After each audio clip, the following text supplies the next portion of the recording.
Have you ever felt that your brain and body is only working on 60% of its capacity? That there's a cloud above your head that prevents you from seeing clearly and maintain focus? An invisible gas brake that makes every day feel like you're moving in shifting sands? You might think it's the weather, or even worse, just the age that makes you feel like your body is working against you. But what if I told you that there's an often underlooked cause in our brain chemistry, and what many high performers use to gain unlimited focus and maintain mental clarity throughout their work? Scientists call it the edge effect. Hi, my name is Marvin. I'm a health coach for top 1% entrepreneurs and for over 6 years in the industry, helping entrepreneurs to unlock peak performance with precision using neuroscience and medical testing. Now picture this. It's 10 a.m. You're sitting at your desk, ready to work on the big project. The caffeine hits your lips and you're actually ready to get into deep work. But then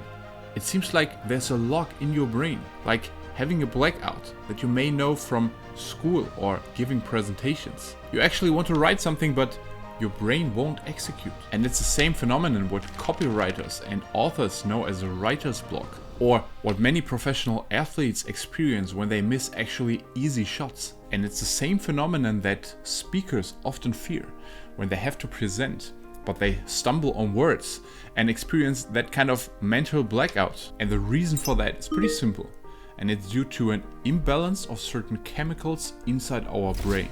Back in 2004, Dr. Rodolfo Linares, a world-renowned researcher, discovered how biochemical imbalances in our brain can cause many kinds of disease. And he called this concept the edge effect. Dr. Linares showed how electricity reaches the brain and is then processed through 4 biochemical neurotransmitters: dopamine, acetylcholine, serotonin, and GABA. The edge effect amplifies small imbalances between these chemicals into bigger health problems. The body is known to react to many illnesses with a domino effect. And I experienced that by myself. When I started my first business, I was highly driven, working 10 to 12 hours per day. My big goals and dreams were driving me forward, and I used numerous coffee to push even further. But this led to a dominance in the brain chemical dopamine, which increases muscle tension and blood pressure. I became so wound up that my body started to burn another vital brain chemical, serotonin.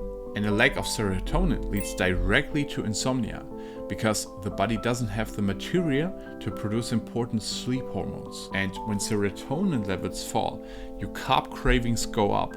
So I was craving for high carb foods and lots of sugar, and therefore gained some weight. And from this point, the downward spiral due to obesity takes over. Your heart becomes enlarged, your liver gets fatty, which can lead you down the path to heart disease or strokes. So to prevent the brain domino effect and to stop playing domino at all, you have to balance the chemicals in your brain. And I will introduce you to a test, how you can identify the dominant neurotransmitter in just a second. But first understand that a biochemical imbalance in the brain not just lead to poor health. The edge effect can go even further and help you reach new personal heights. It can bring you in a state of physical and emotional bliss, where you reach a peaceful Zen mind, a power zone in your body, and experience deep flow states without burning the candles. This sharpness is the mark of a balanced brain, which enables us to love others, remain calm, and effectively put our intelligence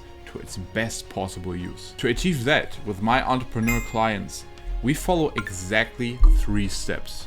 Well, if you want to learn more about my service, click the link down below and you will get some more information on how you can get your brain and body to perform at its best by working with me directly.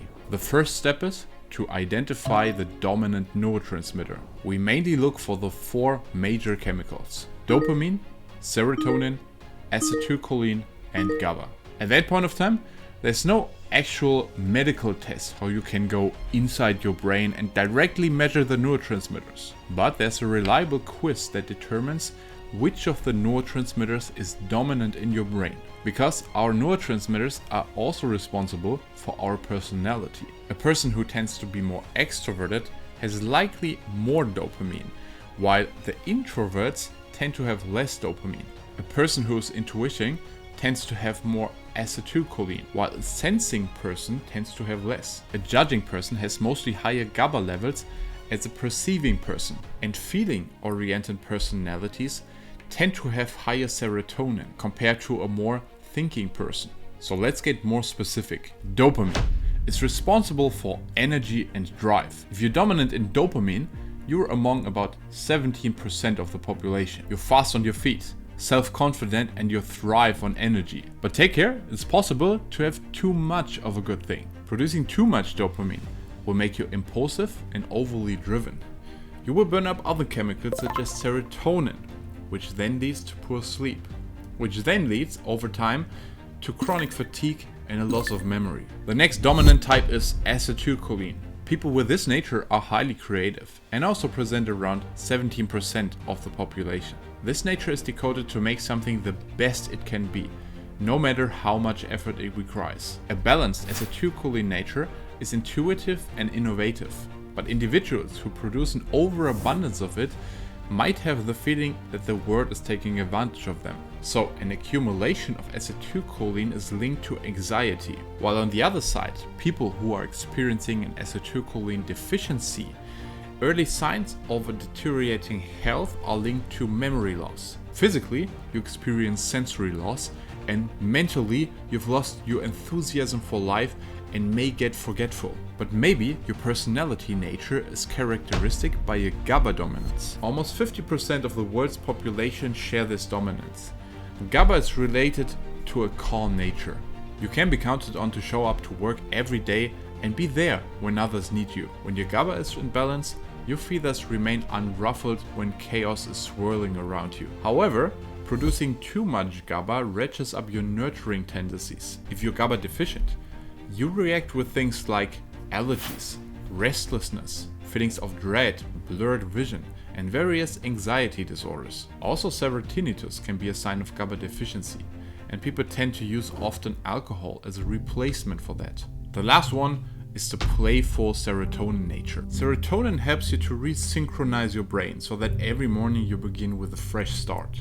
If you have a high serotonin nature, you're among around 17% of the population who really know how to enjoy themselves. Associated with the delta waves in your brain, serotonin affects your ability to rest, recover, and find serenity. You know how to live the moment.